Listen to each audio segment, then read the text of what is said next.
Neck, at this time, we just like to give you a little bit of time to introduce yourself, talk about your unit, what's going on at the FRR hub. Just kind of give us your overall background and a little bit of history and kind of like where you see things going as far as FRR goes. All right. Sounds good. Well, I am Mech-The-Dane. Usually people just call me Dane. Sometimes they call me Mech, but I'm pretty good with Dane. I am the leader of the Isengrim, the Jarl of the Isengrim, not the Jarl of the Isengrim. Some people say that, and it makes me sad inside. J equals Y. Yes! Didn't anybody play Skyrim? It's not where I got. Well, you know what? If I had to imagine myself as a Skyrim Jarl, I'm pretty okay with that. I'm happy. It's not an FRR rank, but whatever. Other people can have those. Cause it's cooler than like Uber Captain Lloyd not. Yeah, than the actual ranks that they've given us in game that don't make any sense whatsoever. Yeah, it's whatever. So okay. Well, I started the Isengrim a while back. I think in 2013. We were pretty much under the radar for a long time as we kind of had to figure ourselves out. But that also, for that time, we've always been FRR loyalists. Some people know this about me, but I played competitive in Mech Assault 2. I was a big Mech Assault 2 fan, and people make fun of me now because of it, because they think it's for losers, but it's not, it's for winners.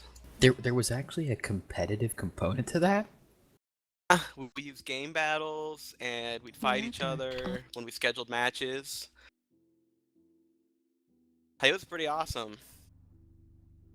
I don't ever remember that. I played it like I think on console by itself. That's because you were a noob. You didn't know about the comp. You're like all those kids in Tier 4 that are shooting LRMs at each other. Yeah, fair enough. Well, yeah, it was an Xbox exclusive, I think. So everybody played it on console. Yeah. So yeah, and there was a competitive scene. It was awesome, and it wasn't big. Like, so many more people play MechWarrior Online. I think there were 20 teams total. But kind of a niche component there. Yeah, it was fun. So, would you mind speaking about how the FRR hub is currently kind of constructed and how you all operate as a quasi-unified component? Well, the FRR has been a labor of love for me. I actually, it took a lot of effort to get it where it is. It didn't happen easily. Actually, when this game was a lot newer, a unit known as the Shield Wall of Razelhog, or alternatively as the Skjaldbjorn, nope, not Bjorn, Skjaldbjorg, which is Shield Wall in Norse. They kind of were the biggest FR unit in the game, and for a while they were kind of the FRR. And this was when there wasn't tags, or there wasn't obviously CW either. But people, like if you saw a 12-man FRR drop, it was a Ghost Bear or a clan unit that was waiting for clan tags to drop, and they were just being FRR, or it was the Shield Wall. And I didn't get along with them at first, and so I probably don't want to bore you with those details, but you've got a good amount of time to bore as many people as you need Yes. to. You know, not everything that we talk about is exciting, so but it's very important to understand where you guys came from. They were really big. I mean, and if you ever looked at their stuff, I mean, I think it's an old post now. They had a lot of really cool art, a lot of cool their setting was really neat. They did a lot, and I think this was when, what was his name, Ekman or whatever, that old community manager we used to have. Oh yeah, I remember him. He was around, and I think he once did like an NGN thing at their channel, and there was like 300 of them online. But they didn't play very well at that time with other FR units, like, because they wanted to be the big dogs, and they were just kind of pushy about it, I guess, and everybody got mad at them and drama, blah blah blah. So then they got all weird and isolationisty and didn't like do anything with other FR units. And then the worst thing that could happen to a unit is their leadership decided they hated MechWarrior Online. I mean, and it's understandable. That was when the official version is that IGP was basically tanking the game more or less, and just milking every dollar of it that they could. Whatever happened to IGP? Like did that company fold? They folded. Oh they yeah, folded. They're gone. That's how the BattleTech, they were able to buy the IP off of their dead carcass. That's how the.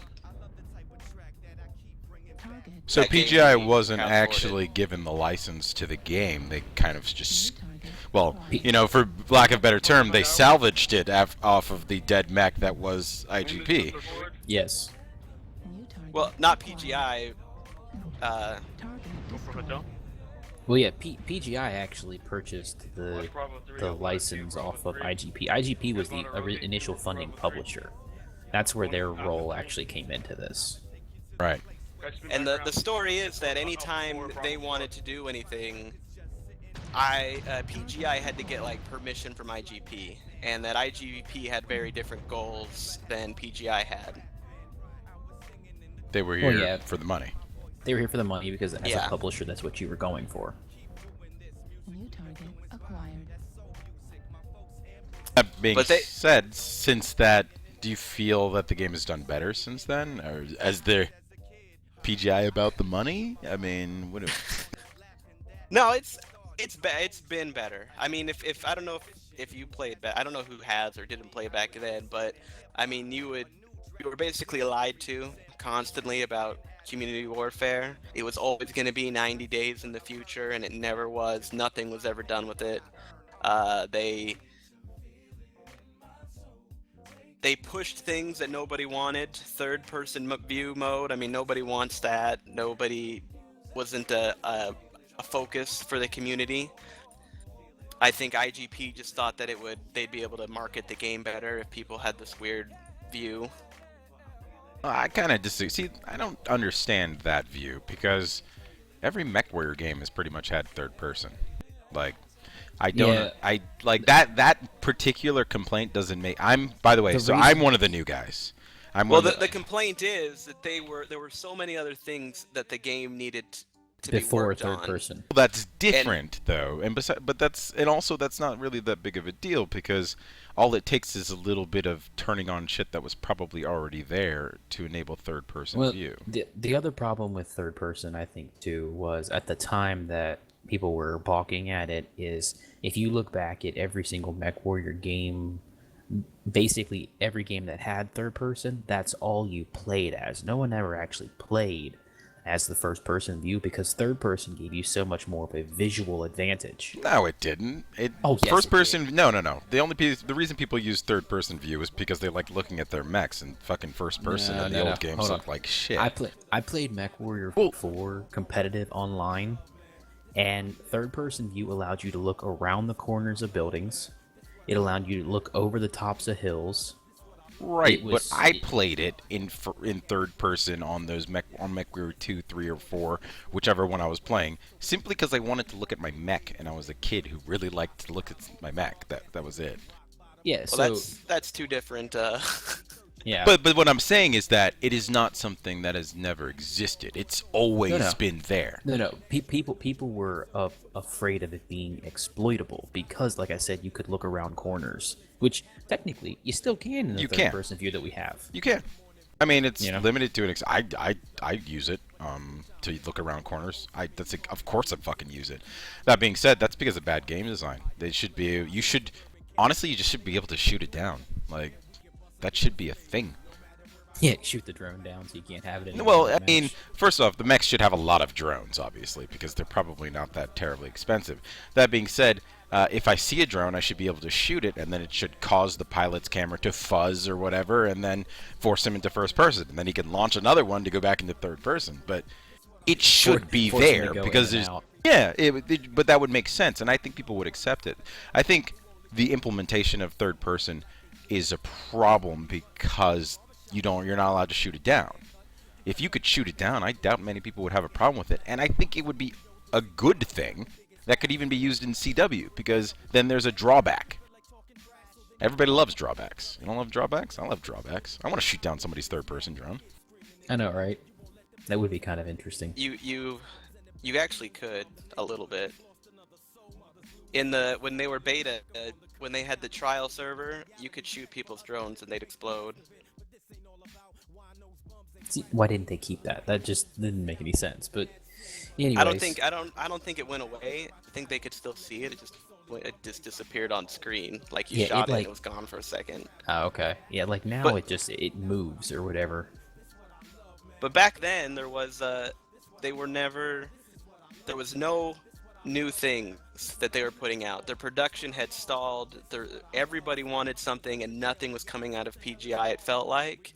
And then for them to keep talking about this third person mode when so many other things needed to be worked on, and they talked about it for a while. It's not like, hey guys, we're turning this on, thumbs up to work on something else now. It's like, okay, in 6 months we're gonna have third person view mode ready to roll, and we're so excited for this, and you guys just hang on to your seats, and we're gonna put 90 million hours of man hours into this because we don't understand. That's the part I don't quite understand, because server. it shouldn't have taken that much to turn it Yeah, on. but that's like the comment everybody's ever made on anything PGI's ever done.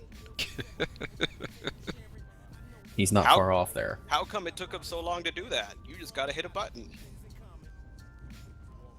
So Yeah, I work for a development company, so development isn't always as fast as people think it should be, regardless of your manpower. So I kind of understand a little bit of those pains a little bit. I don't understand a difficulty in turning on third person, given that pretty much every game that has existed, even like Quake 1, you could force third person for some shenanigans. Like, I don't understand how it would be difficult in Crisis, which I'm sure... Didn't Crisis already have third person for, like, driving or something?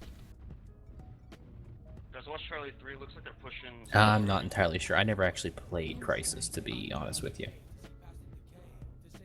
So, but anyway, so yeah. Anyways, I I was never gonna was say- against PGI. Like, I play this game. I like this game. I lead a unit in it. I don't think it's good form for me to get really negative towards them. I think that's a downward spiral. I think that's not good for your unit. Like, New target Push it towards B3, acquired. guys. B3. Get along it was with this. disappointing, but it was still a fun game, and we Target still played it. destroyed. Airstrike online. So let's talk about like the composition of the FRR hub right now, and like the units that currently compose your organization over there, and talk about how you came to basically own the hub, for lack of a better term, at this point. Charlie 4, low, Okay. careful. I will tell you. So New target when acquired. when CW He's dropped, shifting towards B3. B3 was, flank him from the right, guys. man, it's hard to talk to play sometimes. when CW dropped or was about to drop, like I'm thinking October, November. We know it's coming out in December. I think a lot of people kind of had the same idea in a lot of factions, and that was if we coordinate our faction, we will be more successful. There currently was nobody in the FRR trying to do that, and I had previously hosted just an inner FRR tournament every Christmas called it a Yule thing, and I knew the other units, and I decided to kind of to push for the organization that would run the FRR. I talked to the Shieldwall Razzlehog, and they thought it was a good idea, and we made it, and it was called the All Thing. New target The what now? All Thing. Like the word all, like all you peoples, and the word thing, like what is that weird thing? All it's like all y'alls, all y'alls. I was All waiting thing. for you to tell me this was some Norse word. Well, it is. It is a Norse word. target A thing Target in destroyed. for the Vikings was a kind of a council, an assembly, and the All Thing was the Great Assembly. the assembly of all. Master RPer right here. Just saying, guys. Just saying. I'm gonna let you know. There's some units that get into the FR and they just want to yell mead and shoot stuff, and they don't know about Vikings. And I know about Vikings. I know about Norsemen. I can't. That's why I'm here. I mean, mead's cool, man. Have some of that, but let's get into it. Let's be real Vikings. And they're like, wait, what? Hold on. But no, I'll go all the way. I'll dress up. So We should probably so what- shift it to some things that he'd like to talk about. Yeah. So what was the success of the all thing? Well, let me tell you about it. It sucked. That's tell us all about it there. Like, don't skimp on the details. I mean, like, was I it was made it? I sent out invites to all the active FR units. SOR made a forum so that we could kind of congregate there, and I think a lot of the unit leaders resented me. I'm very proactive, obviously. I went out of my way, I set it up, and so I had kind of taken the lead, and they didn't like that at all. Also, because I'd made some movies in Viking garb, screaming, and the like, I was also more well known in the greater community, and so a lot of people, when they thought FRR, they thought that weird guy Dane and his unit, and they didn't like that either. And so it became very political very fast, and they wanted to marginalize me very fast. And it sucked. So needless to say, your efforts hit a headwind. Yes. The reality is, any kind of social construct is a fictional entity. The state, the country we live in, it only exists subjectively because all of us agree it exists. If everybody simultaneously decided America wasn't a thing, or Canada, it wouldn't be a thing. There's no objective force that is making that occur. We as a society have decided that it exists, and then we proceed from there. Same thing with this kind of governing. It can't exist unless we all say it exists. And the all thing, the leadership in the hub, or just the DFRR, if people didn't get on board with it and they undermined it, then it would lose legitimacy, and people would just think, oh, that's someone's side project that no one believes in. And it got to the point where people who were a part of the all thing, who were actively using it, would undermine it in the forums when I tried to bring up like a point of it publicly, because they didn't like what I was saying. And so I just kind of backed out. I didn't want to hurt the legitimacy of the all thing. I wanted there to be a leadership of the FR, even if I wasn't really active in it. And so I kind of pulled back. The ISEN stopped going to the FR hub very often. The all thing people that ran it after I left, they would have meetings, and they would last like 2 hours. I'm sure you guys in MS know these kinds of meetings where people talk about nothing forever. Actually, we try to keep our meetings to under 20 minutes. Man, I went to an MS meeting, and you guys were talking about 2K tags, and it went on for like 3 hours. So don't give me that. Now the after. I have a 4.5K tag. I'd like to point that out. I can't tell you what happens in the after meetings, but the meetings are trying to be kept to a minimal. So and I never had time to attend those meetings. I'm very time limited, so I mean, they just kind of went on their own and did their own thing, and it didn't end up well for the faction. What ended up happening was that it wasn't the people that could contribute the most in-game had taken over. It was the people that could contribute the most in these meetings that had taken over. The people that could put the most RP political time in that had taken over, and they were very divorced from the realities of the actual game. It was really weird. So how did you all come to How'd I save End up it? the How'd I come organizer. back? How'd I win it back like a hero? The saga of Mech-The-Dane. The saga of Mech. Well, what had happened is, oddly, they elected the leader. Leader was part of an FR unit. He left that unit and joined 228. Decided they liked him so much, they kept him as the leader. So the leader of the FRR is now not even part of the FRR, because he had 228 wasn't in the FRR. He's not even in a unit that considers itself a part of the FRR. And they would still have these votes, and it would basically just be they gave their friends within units like extra votes, so it was just a farce. And my last straw with the all thing, That is the question. I came in there and I noticed there were more people using the hub than they used to. There were new FRR loyalist units. There was Old, who was playing with us now. There was a 2323 who were playing with us now. And I went to the leaders of the all thing and I said, you guys have these meetings and you vote, and these guys they're not part of it. You need to at least bring them in, because if you don't, they're never going to feel like it's a legitimate government. And they did not like the idea of these people being able to vote. Like, they were afraid of their own power. And that was it for me. I was done with them. That was, whatever they were, it wasn't what it needed to be. So then I started plotting my revenge. Oh, and the plot thickens. First I thought maybe I could set up a alternate hub. A counter hub where people who weren't retarded would be in charge.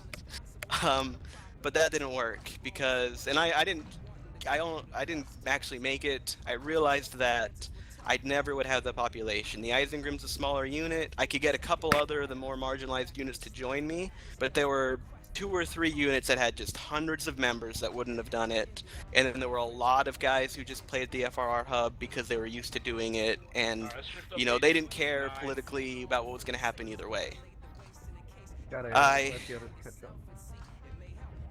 was kind of at a standstill. There wasn't really a lot I could do from there. What happened though was the unit that owned the hub, which was the 1st Dragon Regiment, they had basically gone inactive. They were kind of a dead unit. They contacted me. I'd gotten along with them in the past. They liked me. They liked me more than the other kind of the all thing leaders, and they were considering merging their last remaining active members into my unit and possibly giving me the FR hub. What then occurred was like I spent more than a month trying to court them to join, and there were people in the 1st RDR, despite being almost inactive, that just hated me. They thought I was like an MS plant. They thought I was a traitor to the FRR. Jesus Christ, are we that, like, do we actually, hold on, Xavier, I need to know. Yeah, they thought. Could we they plant thought, someone? Like, do we do that? Because that'd be really cool if we actually did that. That's what they thought. Like, they legitimately believed that I was an MS puppet, and that they were going to be giving the hub over to MS if they gave it. There's still that belief today, but that's what happened. They hated my elitism. They hated that I follow the meta. I want my guys to play meta. I don't want us to run crappy builds. They didn't like that either. And it was a close vote. It came right down to the wire, and we just barely pulled it off, and I won after like freaking 6 weeks of this weird political process in this half-dead unit. And they gave me the hub. And then all of a sudden everything changed. I came because the hub was the real source of power. It is what I needed to give force behind my claim it. I'm not saying that right. Claim it to the throne of the FRR. So, you end up with the hub. All the units seem to prefer the organization, seem to be coordinating and actually dropping as mixed components now. We run into organized mixed 12-mans all the time, which is good for unit camaraderie. And everything is unicorns and rainbows after the fact, for the most part. it actually worked out because Kilo Sonora. those all thing guys had really made a lot of people unhappy. Like I said, there were new units that didn't even get any kind of say. They would just be dropping, and a random guy who they never voted for, they never even hardly knew, would drop in their channel and say, you can't attack here, you have to attack here, and they didn't appreciate it, and it made my job really easy, because when I showed up and I said, we're getting rid of all that, we're doing it all different, you have a voice, you have a voice, you have a voice, it was just like, all right, great, we're on board, we love this, what do you want to do next, Dane? Alright, so branching off of that, we'll segue actually into community warfare, basically the essence of why you were trying to organize them in the first place. Speaking from your mindset currently, right now, what is the most glaring negative aspect for community warfare as far as you and potentially the FRR hub sees it? CWs. I know. I would think- it's like, where do you start? I think the problem is that we are a loyalist faction. I mean, we're here fighting for the FRR. And what does that mean? Like, really, what does that mean to everybody else? What does that mean in the game? There is almost no internal reason to give a crap about your faction based off of this game. Like, people are in the FR not because of any reason. They're in it because of they like the lore. They're in it because there's a community maybe they like dropping with. It's all external. It all comes from outside of MechWarrior Online is the reason anybody's here. And there's not a good reason to answer that. Like, yeah, you get weird rewards for like your faction rank up, and that's it. That's all you're getting from this. And I think everybody can agree they want more. They want a reason to be the FR. They want a reason that when the FR takes a planet that they can feel good about it. That it matters. So depth of gameplay New target acquired. is, Yeah, I guess definitely. that's kind of where I would almost like roll that in there. And I know that can cover a lot of other topics, but that would be Acquired. motivation and depth of gameplay. That's definitely first up. Yeah, it's why are we here and why do we care? You know, what's Shit, because we're right just now probably getting really the deep best thing into to it do right now. As far as gameplay goes, it's almost better to be a mercenary, go to every single faction, get those mech days, get those C bills, whatever. And I mean, there's I don't see honestly I don't see why you're even beating around the bush. It is better to be a mercenary. Yeah. Like there's no reason to be loyalist. Well, you get your faction faster, but then after you hit rank 20, who cares? You're stuck there. And guess what? I'm rank 18 Wolf. I'm rank 6 Jade Falcon. I'm rank blah this. I've got all the mech bays. There's no reason to be loyal to it. none at all. And that's a You're problem. you're actually more incentivized to be not loyal. We had if a anything. guy post this on the forums, Bud Crew, just recently, and I mean, we want there to be a reason. I mean, we are loyalists. Isengrim's had a loyalist contract with the FR as long as there could be, and I don't intend to change that, but, you know, make it worthwhile. But so And here's an idea, by the way. So I want to branch off that real quick. I had an idea from a while back where I feel like the rank system, there was putting a rank 20 was extremely short-sighted.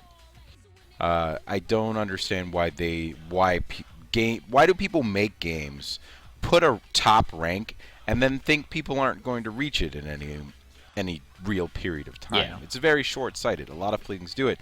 There's this very simple way to do this. I mean, and you don't even have to give extra incentives because guess what? Call of Duty, yeah, I'm mentioning Call of Duty, solved this. Prestige. Like, even giving people the ability to reset their rank while also, you know, keeping in mind that they made it, people would just do it for that. And that's simple. That's not even giving them extra money. People would do that just so that they could show how long they've been in the FR hub without Well, extra incentives. And to branch off of Dane's point too, The fact that, we could technically go take a contract in FRR right now for a week, and there's nothing stopping us from getting to this, rank 20 element more so than there is a loyalist. There's no ceiling based upon your loyalty. I think, technically, if they're going to do that reward to your system, There should be extra ranks for loyalists. well, well, there should be an artificial ceiling for non-loyalist units that hop around. Like, you can't go above rank 10. But if you're a loyalist, you can go all the way to 20. Like put a floor in that actually incentivizes someone to say, hey, if I want this 20 and I look at all this good stuff that's up in there, all those extra C-bills, the 275 million C-bills or whatever, it's up there in the top 10 ranks, I actually have to go loyalist and actually commit to something in order to do this. Here's a question. Why aren't there loyalist mechs?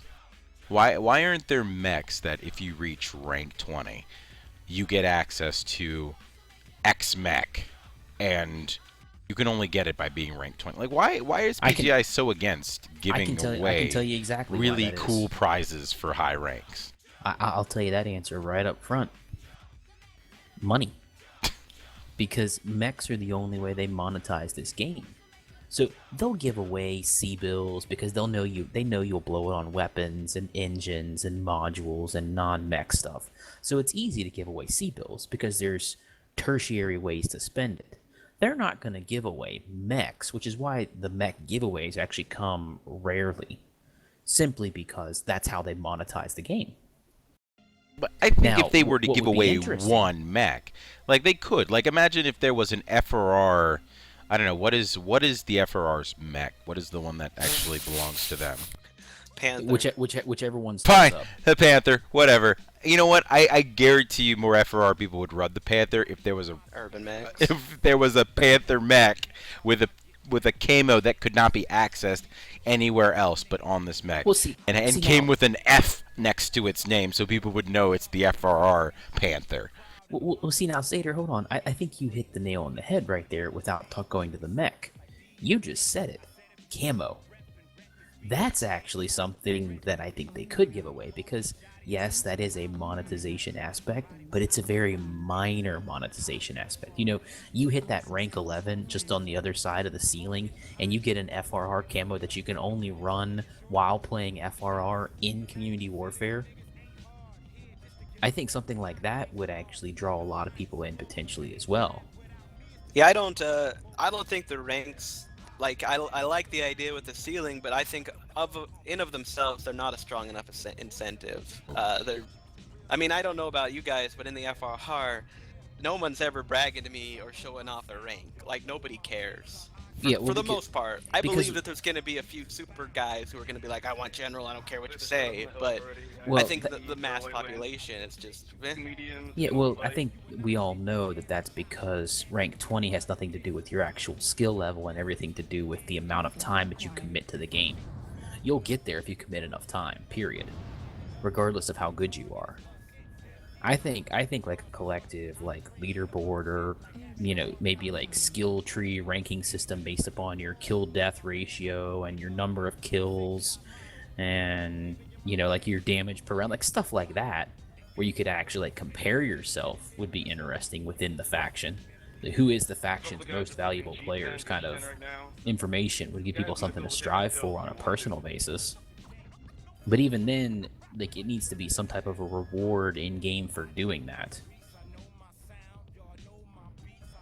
No, I completely agree. New target acquired. I think there's like some fundamental things that need to change, though. If you think about CW, you're interacting with it on 3 levels. You're interacting it as an individual, you're interacting with it as a unit, and you're interacting with it as a faction. And the individual incentives right now are just the ranks and those rewards. The faction or the unit incentive is you get a name tag next to a world, which, as you know, is amazing, just so great. Theater logged on to Bravo. I don't. Basically There isn't a useless. faction incentive. There is. I mean, if FR owns 1 world or 1,000,000 worlds, it means nothing. Target destroyed.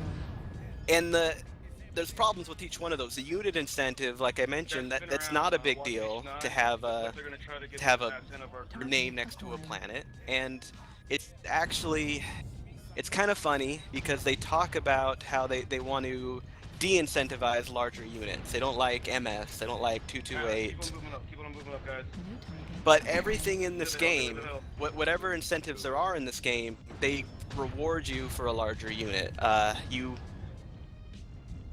You get all the benefits for having a large unit. You get no benefits for having a little unit at the moment. The MS can roll 12 mans all day and night, and they can take large swaths of worlds and make changes in the map. But if you have a unit that can run one 12-man, like during your peak time zone, and that's it, which is, you know, that's pretty good for a unit anyways. Lots of units can't even run a 12-man, but let's say you need to at least run a 12-man to do CW right. You can spend all day doing your one 12-man drop, and maybe you take that planet, but in the next 2 time zones, someone else is going to take it. The next day, that planet's going to be up again, and the only way you can do anything is if you're constantly dropping, you'll just burn your pilots out. You might as well join a super large unit where you'll have more success, get more rewards. There, turn to your right. Turn to your right, Commando. So there's no Your other right. everything in this game. I'm having problems with the. Benefits the larger units, and I think it's just asinine that PGI wants to limit the sizes. They want to penalize the units without fixing the actual problem, which is being in a big unit gives you every advantage. Well, here's the thing. They are scapegoating the units for design flaws. They are. Yep. They're not. They're basic. It's the same exact type of thing that, you know, any large, you know, government in the past did. You create a spectacle and people won't pay attention to the actual problems. And currently we are the spectacle. We are the problem that they point to for everything, so they don't actually have to develop anything. Yeah, exactly it. They blame the big units, but the game's broken and it favors the big units. And So- there's yeah. So how do you think you could potentially enable the smaller units without victimizing the larger units? Is there a way to what word am I looking for here? To equate those units' effectiveness or encourage them to combine while staying independent of each other? Because I mean, we're stating the problem, and I think we all know the problem. I don't know. Well, I've already that said smaller before. units. I've already said before that the game mode's not designed. This is something that I've said at least in the last couple ones, and I need to say it again for Mech-The-Dane. CW is not designed with a goal. It's a collection of ideas. It's not. There's no overarching goal for what CW wants to be. And unfortunately, I'm gonna have to call PGI out. They don't think their game modes through, as clearly evidenced by the new game mode, Domination.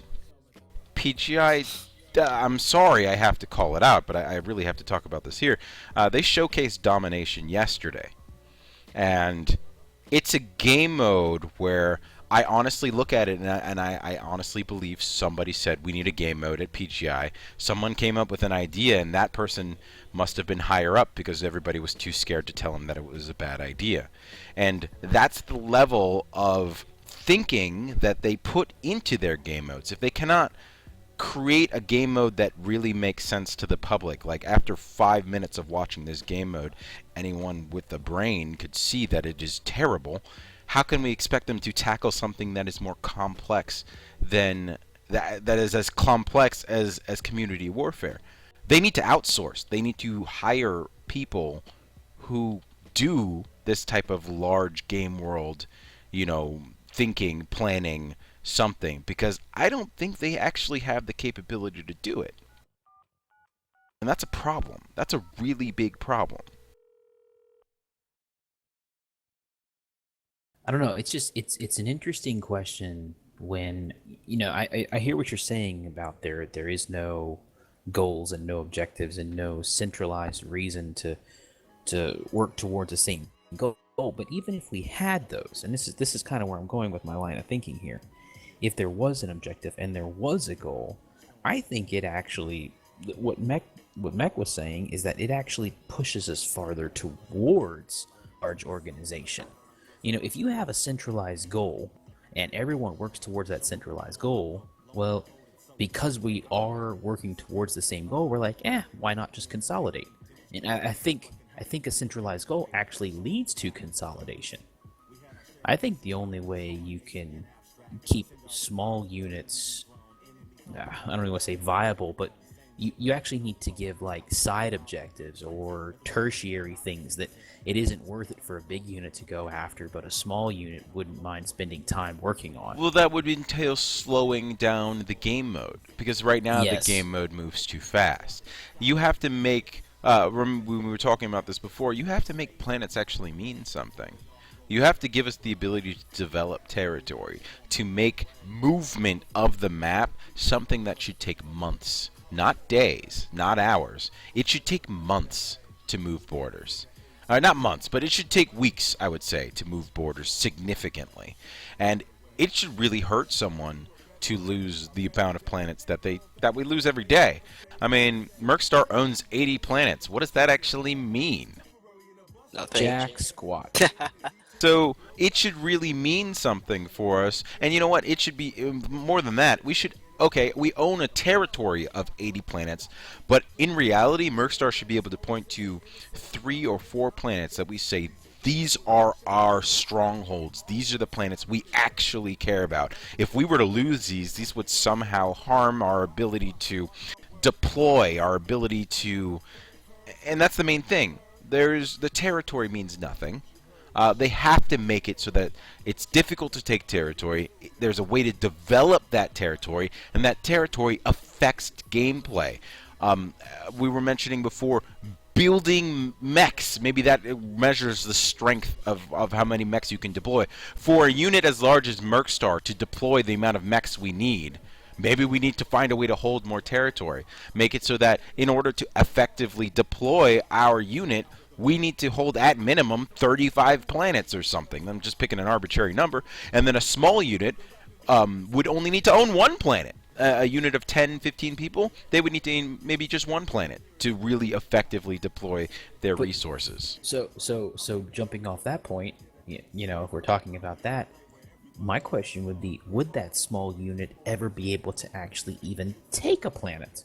Because with these large units, like Mercstar or Swole, or those dominating the queue, would a small unit ever be able to make an impact enough to even ever get control of a planet? And that comes from a design thing. You need to design it so that there are planets that Mercstar wouldn't even bother taking because they are out of our don't feel like it. We don't need it. We need this planet, this planet, this planet. We can't waste our resources taking this far out planet that doesn't actually mean much to us. But that planet out there that doesn't mean much to us might be the stepping stone for another unit. Them taking that planet somehow, I don't know, you have to redesign the system somehow. Well, like the you system don't have to. You don't. I mean, let's think of it a different way. Think of it as, what if 12 warriors can accomplish what 300 warriors can accomplish? What if the battle for this world, the battles for this world involve only a bunch of 12-mans or a set kind of battle? So I think World of Tanks, I have some guys that played that, and I think when they took territory, they had a scheduled time, or their territory did, when they would have to defend it from people attacking it. So instead of having to defend it for 24/7 period, which requires 90 million people, they had to defend it once a week for 2 hours, which they could do with 10. So if you have a situation where defending it doesn't require you to have an MS-sized unit, it only requires you to have a unit that can maybe launch a 12-man once or twice a week for a few hours. All of a sudden, you don't need MS units to take over the world, and maybe if MS can only get in like one of those battles with 9,000 players, they're only going to have 12 fighting it. They're going to be like, well, we should start smaller little MS sister units, and now you've broken up the monopoly of the large units. So I played World of Tanks during those combative battle swings and stuff like that. My only problem with that is it was the same group of people fighting and defending the territory. It was exclusive. because not everyone could be on during those little 2-hour windows. So it was always the same group. So there was a very large portion of the population that never actually had an impact on the fight. That is the one thing about the 24-hour cycle, right, wrong, or indifferent. It allows everyone to contribute at some point in time over the course of the battle window. I just think that the battle window... That leads to I think the battle an window... Eve-esque. Eve sort of has a similar function, except it doesn't limit them, because you can reinforce an object, which gives X amount of time for people to regroup, essentially. Where I thought PGI screwed up on community warfare, and this generally I don't criticize a whole lot, but where I thought they screwed up was going to the 8-hour cycle window. They were trying to include everyone by making 3 cycles per hour. What I was suggesting fast, was though. They move really fast, especially if you have a mega unit like us, and I imagine even FRR probably has a fairly decent Euro component, and if they want to, they could probably gain multiple cycles as well. Organization. What I was suggesting is that you go to a 30-hour rotating attack window. So every 6 hours, the ceasefire occurs 6 hours later. So basically, everyone gets a turn to affect a battle, as opposed to everyone getting to affect a battle a day. I see. So making one battle last over that entire period. Yes, I see. One battle window lasting 30 hours, and then as soon as that one's over, then the next one starts, and you have 30 hours to affect it. So you affect matches the entire time, but it slows down how fast planets flip, and it gives people That's different actually turns, a really good idea. It's actually different a really good turns idea. to affect the planet. I actually like that idea a lot. It would slow things down considerably while also keeping people involved, because you could be like, the American attack window, we did really good, we need the Europeans, you guys need the Europeans to hold it. Yeah, I mean, to me that was, I don't know Mech's thought on that, but I feel like the attack windows are just they're too short, and it basically encourages units to, like he said, mass up and hustle. And that's basically what Mercstar does, is we just hustle. Well, but the issue is, I mean, if you're a smaller unit, you're not going to have... the Europeans aren't going to be your Europeans. You're going to lose your world, and then it's, what's the unit getting out of it? Well, so along that idea of, lengthening out the attack cycles, what that would actually do is... the units, when they did get to take a planet, it doesn't mean that their planet could be taken right back from them 8 hours later.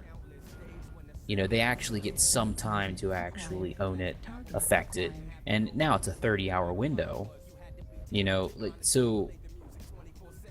And this actually goes back to another point I tried to emphasize at one point in time. I actually think every unit should pick a home planet when they start, and that is their planet, so to speak, with their tag on it.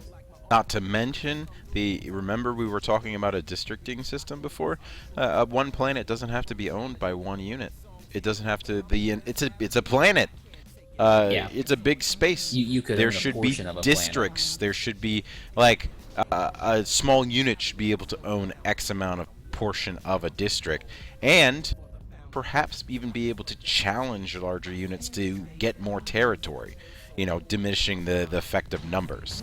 It might be easier for us to get more districts initially, but the small unit should be able to fight to take the rest of it or something. So that actually leads me to a very interesting point that I really would like to get Mech's take on, because this is something that I've talked that I would like to have seen.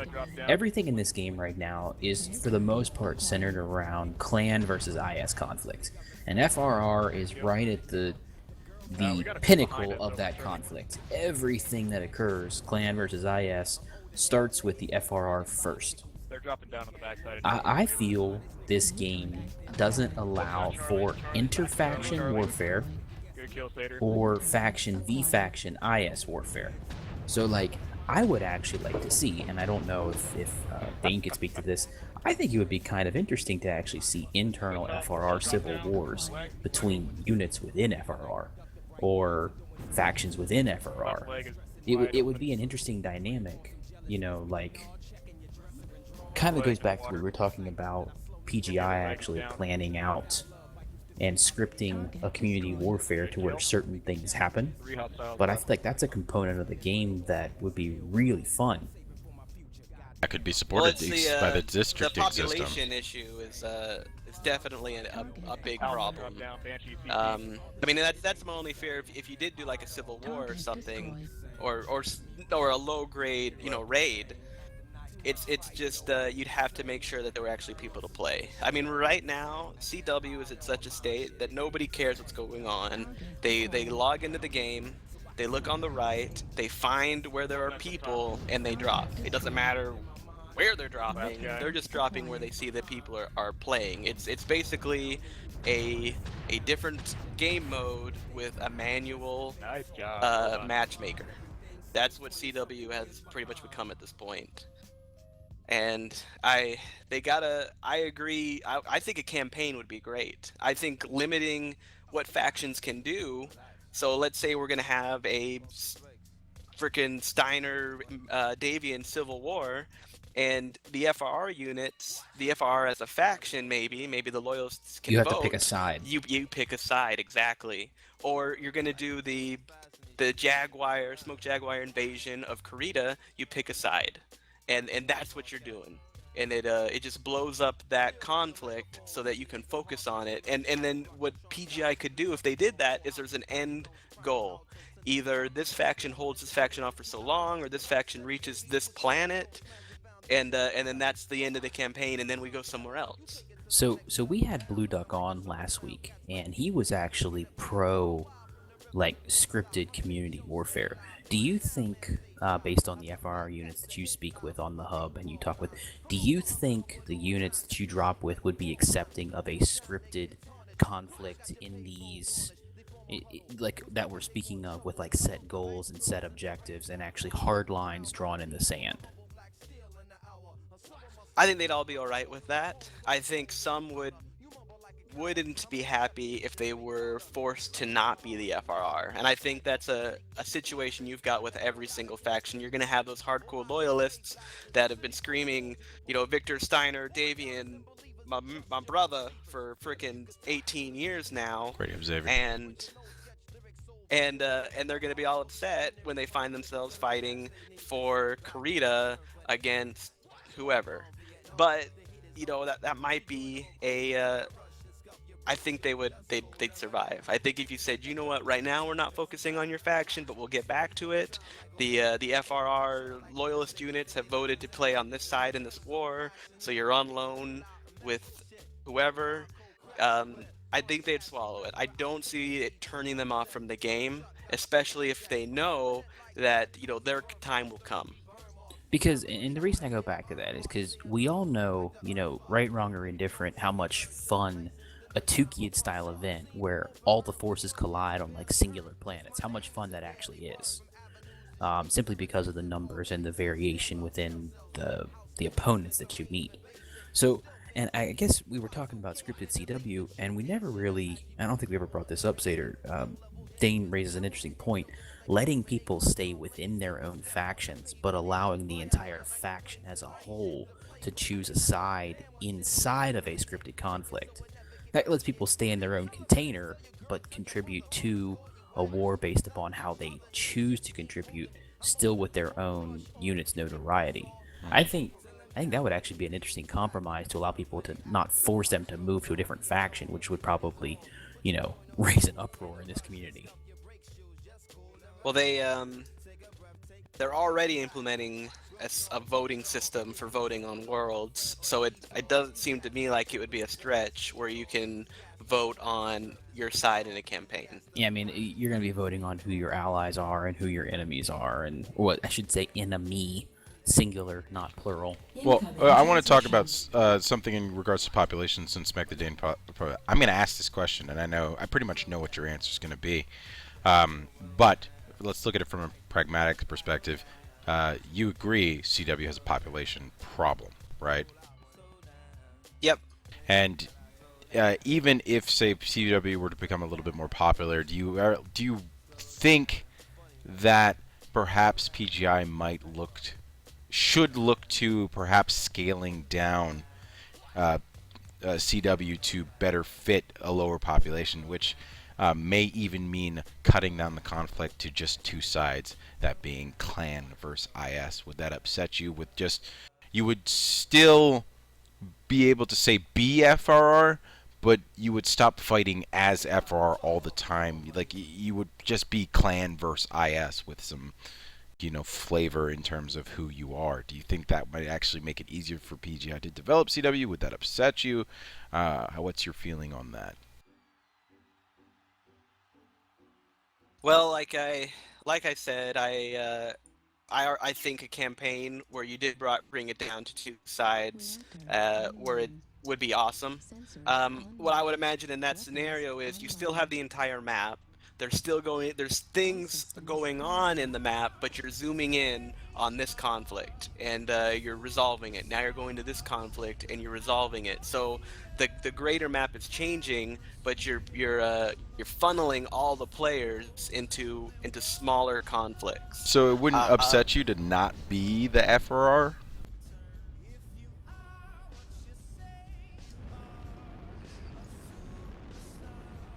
I think if I knew that I would be able to be the FR again, and I think like Xavier just mentioned, especially if I was able to stay within my container, if we were the FRR and we were voting on which side in these conflicts to assist. I see. So I see. I you got know, it. I understand. Yeah. I think that's the way to go. Because I think people will be very upset if they have to go and click Davian and now I'm a Davian, whatever, if they've been Karita for their whole lives. But I think if they go, okay, the Davian, the AFF or AAF or whatever, Push for center. Armed Feder for, I don't know what they are. They're going to assist in this war, and they want to know which side you guys want to fight on, and they fight on whatever side, or maybe it is just a clan versus IS, and all the IS armies are just one,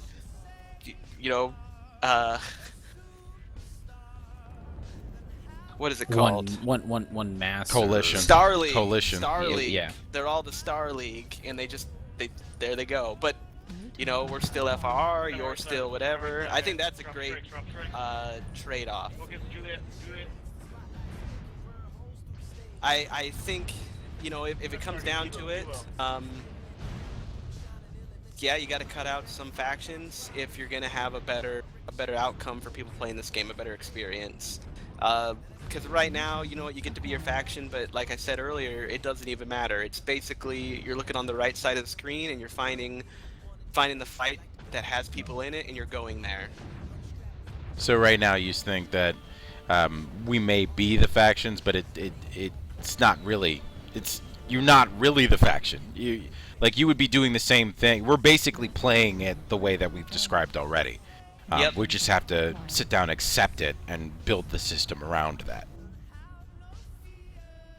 Exactly. That's exactly what I think. It's either way, the way it's working right now isn't working. It's not functioning in the way it's intended, and we might as well make a change to get it more fun, to get it more meaningful, and to get more people involved. Okay, so I'm going to bring up another sort of gameplay thing. This was brought up, I believe, while we were talking to who was it? Sandpit? A season system, moving community warfare into 4-month or 6-month time frames, where we just play out whatever we're going to do for 6 months, and then it just resets, and then we just do it again. How would you feel about that? I think that's a difficult thing, without knowing what other options are available. Because, for example, if they set it up where there's a real campaign going on, I might be fine with a persistent campaign that never ends. If it's just the way it is now, it doesn't even matter. It's like Tuki, it happens, we reset the map, who cares, right? Right. What if it was what we were talking about? Like, what if a season was actually like a different conflict or a different highlighted conflict?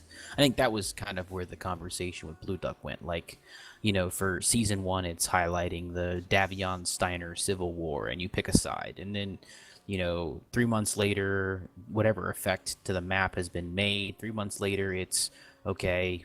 Smoke Jaguar is invading FRR. Choose what side you're going to assist, and then you move on that, and then when 2 months later that ends, and then we go on to a different, so like kind of like a season would be like a scripted conflict highlight, as opposed to these mass conflicts all over the place, which is actually a joke because we all know that conflicts are only on the northern side of the map anyways, because there are no southern conflicts. What? You should check the forums. There's lots of southern conflicts on the forums. On the forums, yes, but not on the map. That's a good point. Oh, Touche, sir, that's touche. so sad. I'm pretty much open. I'm open to anything that brings more meaning into this game and gets it more playable. If you gotta chop it up into seasons, I'm okay with that. If you gotta chop up the conflicts and the smaller, more focused ones, I'm okay with that. It's I don't want them to just remove a faction. I think that would upset that entire faction. I mean, and again, there's no internal reason in this game to play for any faction. So everybody in a faction is playing with an external reason, and that is a passionate reason. I mean, like you said, as far as the game goes, there's no reason to be a loyalist, but you have a lot of loyalist units out there, and they're doing it because of their love of the lore, their love of the community, and you don't want to take away that aspect from that group of people that like it so much, that are willing to basically penalize themselves because they feel so strongly about the lore. You want to keep those guys involved. So I wouldn't remove anything totally, and I'd even keep them together so that they can feel like they're still a faction, even if they're fighting in someone else's war. Basically, all of House Davian is now a mercenary unit in this weird battle between Liao and Merrick. Okay, whatever. All right, so I think that's enough of the kind of top-down thing. I want to move on to the actual mechanics that we have currently, specifically maps. I've been bringing up this with a lot of the guys that we've talked to, so I'd like to get your perspective on it, because we need as many different views on this as possible, even though pretty much everybody has been close to the same page. How do you feel about the way the maps play in Community Warfare? Do you think that they need to be redone? Do you think that they're great? Do you think that what is your view on the maps, the mechanics of play?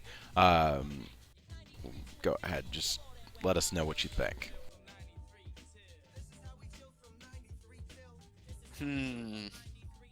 I don't hate it. They're definitely. Oh, we're dropping with my people. Your peeps. That's too far. Really? Oh, that's too funny. Well, that happened. Yeah, that just happened. So kind of to give you our Sorry. perspective, Dane. Okay, yeah. What have people been telling you? Okay, so kind of give our perspective, which is kind of in the general opinion, is that it's basically, and I'm gonna borrow Sater's quote here. It's basically a hold on, what's that game type we were talking about, Sater? Minus the creeps. Oh, it's League of Legends. It's a League of MOBA. Legends. It's a MOBA minus the creeps, because Yeah, you got lanes. everything funnels through a lane into a choke point. There's no free-flowing variation of conflict. It's literally all the same objective. It's very repetitive. CW, the maps are as linear as the game mode. Yeah, the replayability of the map is almost irrelevant. Yeah, I agree with that assessment entirely. I don't think you want to necessarily get rid of the maps they have, but I think you definitely want more. Like what I've always wanted, and this is something they've never been able to get right, unfortunately, is multiple objectives that require you to not To make clump up. choices. Make So- choices. I mean, why not drop lances all over the place? And each lance basically has a different objective, and you can't just run to the middle, make a 12-man, and then roll over the other group. Or Yeah, each There's- lance has to achieve its own objective first before you can even consolidate as a company or whatever. yeah, that would be great. I mean, and they have a reinforcement aspect, so it doesn't have to just destroy it. Like our one lance got owned, now it's an 8-on-12, now it's over, and we can't pull this out. I mean, it obviously takes some playtesting as well, but there's so much more mechs can do than run at each other in a choke point. But no, but here's the thing. So personally, I feel that the CW maps, they served their purpose in the form of being a beta, but they all need to be redone because the type of gameplay that they promote is not the type of gameplay that's going to help. That is not helping what we're trying to foster, which is fun. People want it to be fun. Those maps are not fun. They have no tactics. Some of them have been redone a little bit. Yeah. No, added but they trees. haven't been They redone. added trees People, they to added follow. they added trees. But here's the thing: they improved on the design with some maps. For instance, Emerald Taiga is a good example of a map that is better in terms of design than Hellbore, but that just makes it so Hellbore shouldn't exist. And that's the problem. They're adding new maps, but keeping the old ones that are actually not very good, simply by virtue of the fact that they put the time in to make them. And those old maps are holding them back because they need to do better. And that means going back and fixing mistakes. We can't keep the old maps like Boreal Vault because they're not very good. Target destroyed. Man, I don't want to get rid of anything just because I'm afraid. They're like a pack That rat. Target And we were so afraid you'll content never get it poor for back. so long. I'm afraid of Yeah, what that's- little we have. And not to mention how long it has taken. I mean, we've been on 6 maps in CW for a while, and we've been on. The Personally, same, that's 12 PGI's maps. own fault because guess what? There's a lot of talented people out there. How many of them do you think could make maps that are actually really good? No, and not to mention save PGI's development team the time And how many of for them do you development think would thing do it for that they can't make money free? off of. Yeah, but how many of them do you think they would do it for free? I think every single one of them would give up their time for free for the chance to have a map in the game. Yeah, it would have to be vetted by PGI and checked and made sure that there was no shenanigans that were put into the map that only like the map designer would know about that he would use to exploit for some. Yeah, that's all things that would have to be checked. Otherwise, there's a huge amount of maps that could be voted on, that could be play tested if PGI would just give up the reins a little bit and reach out to the community, because I bet there are map designers out there that would kill for the opportunity to do that for free. And they'd probably do it better than PGI. I'm not saying PGI is not good at making maps, but there are people out there who would do it. Does anybody think that's not true? No, that's true. There's people out there right now who are working on maps a little bit, like that have. There's multiple groups, and I've seen it on Reddit, that have come up with kind of prototype maps for CW, or not CW, just for MechWarrior Online. And I mean, there's people doing it right now, and if they actually knew that PGI would seriously look at it, I just so many more people. We do it would as have well. hundreds of fucking maps. Every planet would get its own map. Like, dude would be like, dude, I want this planet. I'll do everything. Like, give me a month. I got it. I'll do it. PGI wants to pretend that what they're doing is so difficult, or maybe it is. I don't know. We don't know anything. Maybe if PGI could share their development process for making maps, what tools they use.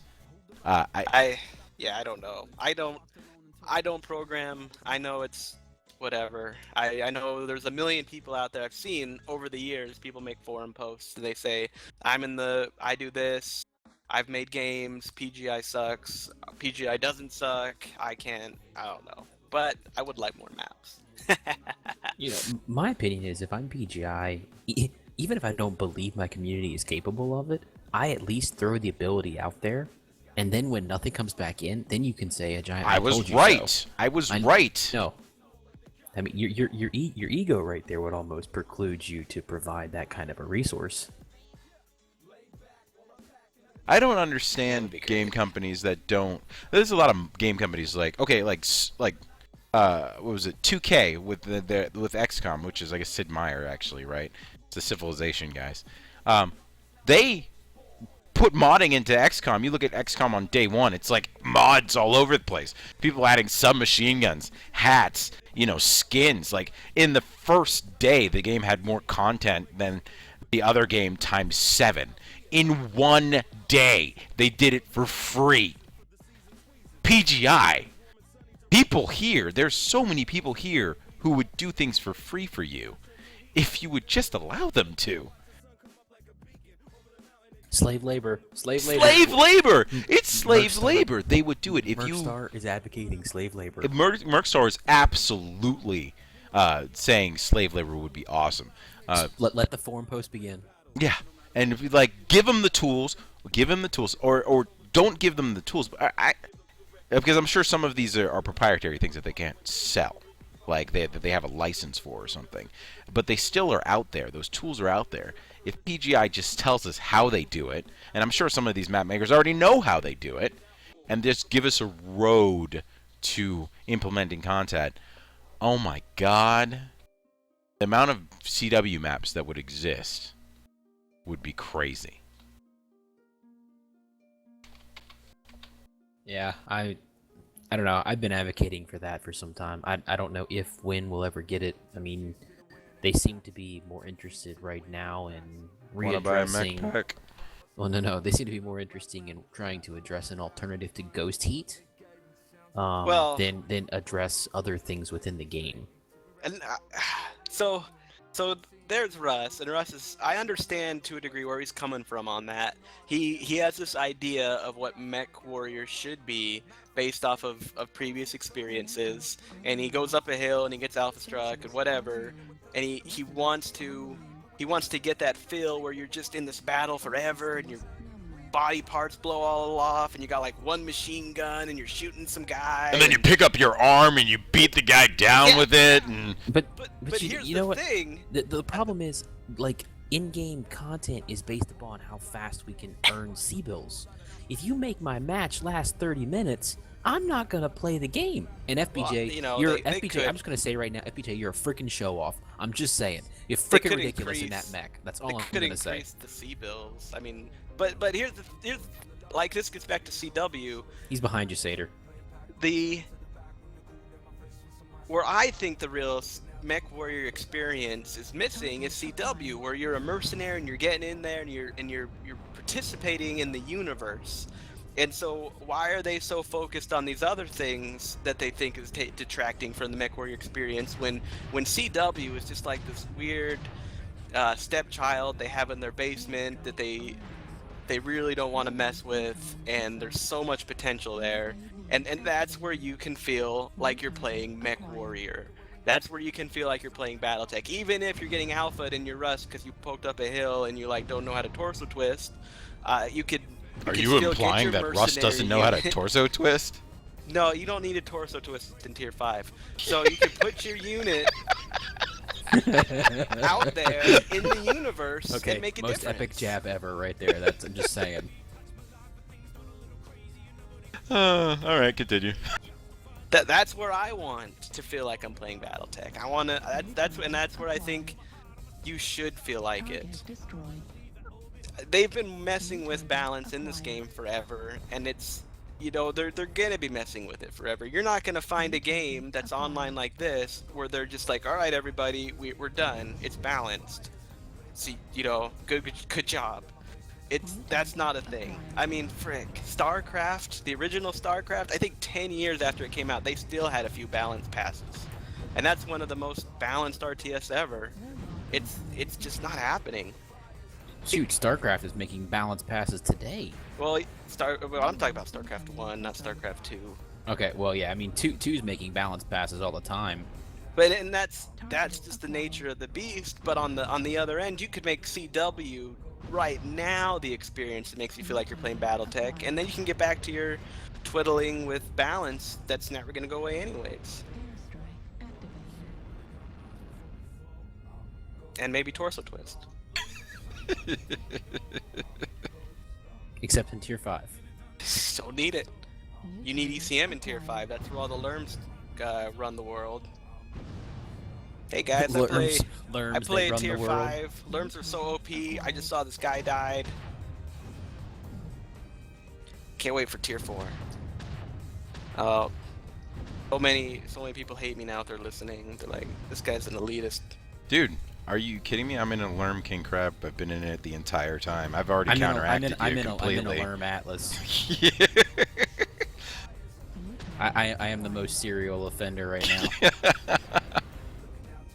Don't worry, we've got you covered. You can be as elitist as possible. As long as I'm in this thing, you can say pretty much anything you want. You should probably not charge those guys with your Lerms then. Get back.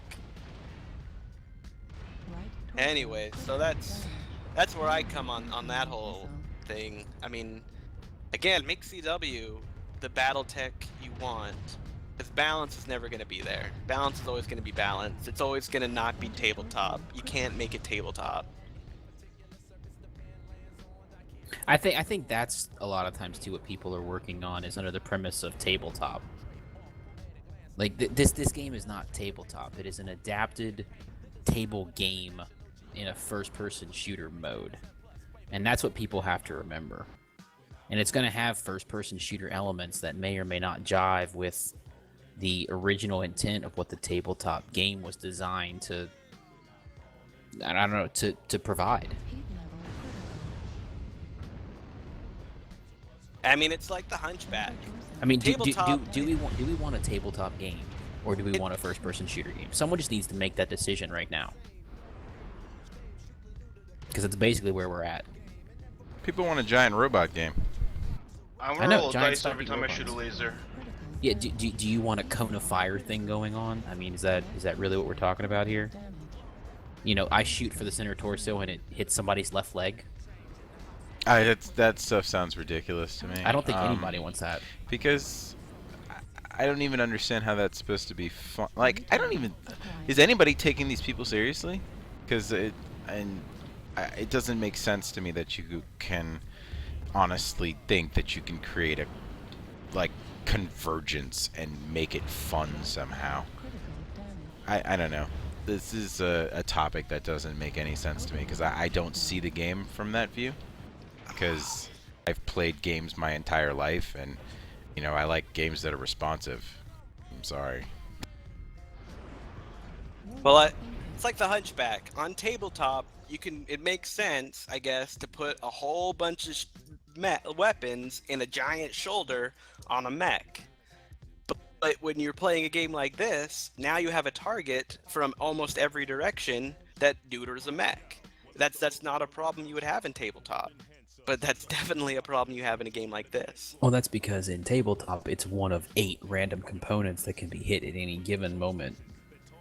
And I'll be honest with you. So here's why I take the variation on tabletop versus first-person shooter, and I'll make this my summarizing point here for this whole top point we're talking about.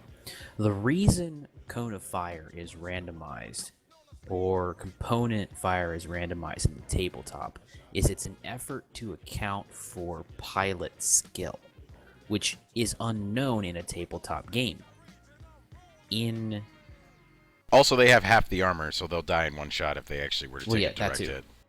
Well, that too. But in MechWarrior Online, 1, we have twice the armor, but 2, we know the pilot skill.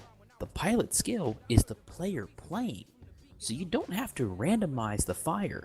The pilot will do that of his own accord. People do, and that's the thing. So that's my point. Satyr, you are a dice roll. I am a dice roll. FBJ is a dice roll. My dice may be more accurate than somebody else's, but I am the dice roll. And the thing is, people are not actually. There's this big thing on convergence. Have you ever actually watched people shoot lasers in this game? Nobody can fucking pick a point on a mech to save their fucking life. They can't, unless someone is not moving, or is moving like an idiot. Most people can. Yeah, but then I turn my torso, and suddenly that's not hitting where he wanted it to hit, because there's two people who make a shot easy. The person who's taking the word. You said Skirl? torso twist. Oh, No, you said torso twist. You can shoot him in the legs. Boom. Well, yeah, but I mean, in reality, pretty much 90% of your fights you should be shooting at the legs anyway. People just don't do it because it's not fun.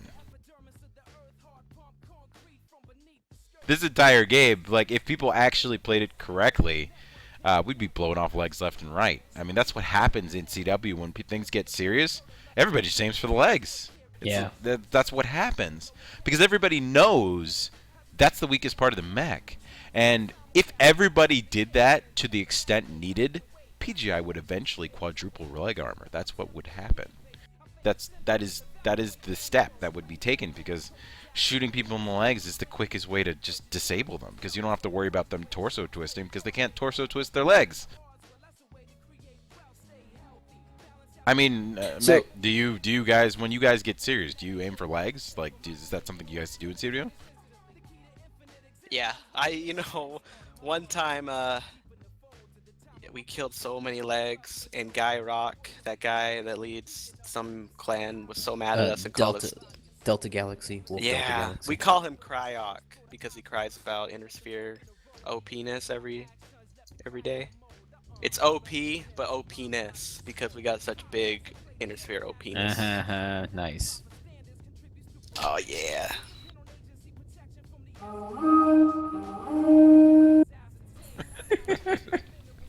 But so what it comes down to is, you know, but we were shooting the leg for like a while. We were practicing this in Mercstar because we just wanted to have the ability to switch to do this when we needed to. For an entire week, we basically focused legs on every mech that we could all the time, and it got to the point where people within the group were saying, "I don't want to shoot legs anymore because it's not fun. It's boring." It's boring." And so, but it's the best way to do it. It's literally the best way to kill a mech quickly. This is something that PGI doesn't actually know. And the only time this would ever actually be fixed, it's not even a problem because it's not, it's not done widely enough to be a problem, but it actually is. If the meta shifted to legging everybody, PGI would end up quadrupling leg armor. That's what would happen. Wasn't there an old Mech Warrior game where it was basically considered dishonorable to leg people because it was so easy to do it, or there was some bug or something? I think it's in the lore. I think that the like duels, they don't shoot legs, right? I don't know. Well, that was clans, and it was just an honor thing. The IS didn't care. They'd shoot you in the back of the cockpit, the toe. They didn't care. As long as they were taking you down, it didn't matter. Shoot him in the dick.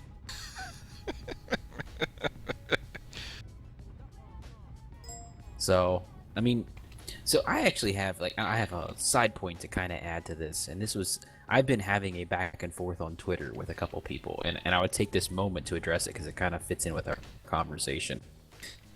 I was having a back and forth conversation about the new alpha mechanic, and they were talking about how it would punish these pinpoint laser boats.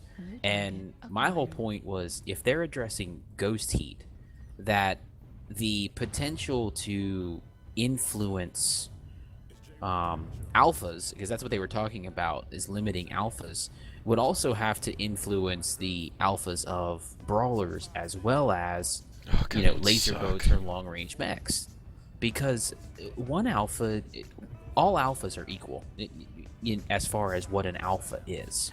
You can't punish one kind of alpha and then not another kind of alpha, because that's inequality within the game. That's unbalancing the game right there. And the last thing we need is more reason for this game to become, well, I don't know.